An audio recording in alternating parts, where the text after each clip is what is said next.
नमस्कार.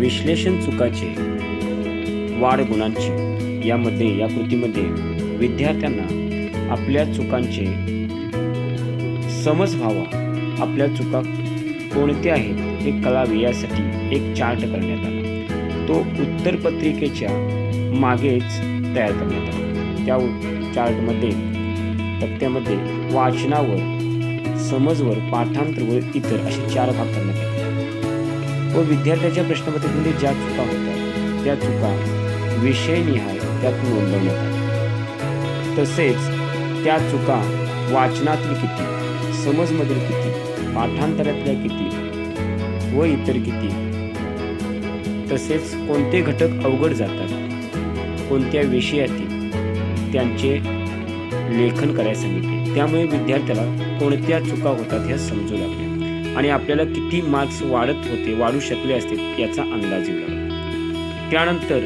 शिक्षक म्हणून मी त्या चुकांचं संकलन करत असताना एक तक्ता केला. त्यामध्ये प्रश्ननिहाय तक्ता करून त्यामध्ये सर्व विद्यार्थ्यांच्या नोंदी विद्यार्थ्यांनीच एकाकी केल्या. प्रश्नपत्रिका झाल्यानंतर त्या चुकांचं विश्लेषण करताना कोणत्या प्रश्नामध्ये चुका जास्त आहेत तर पुन्हा जास्त असतील त्यावरून आणि कमी असतील तिथं विद्यार्थ्याला मार्गदर्शनाची आवश्यकता नाही तर चुका जास्त आहे तिथं आवश्यकता आहे हे दिसून आले.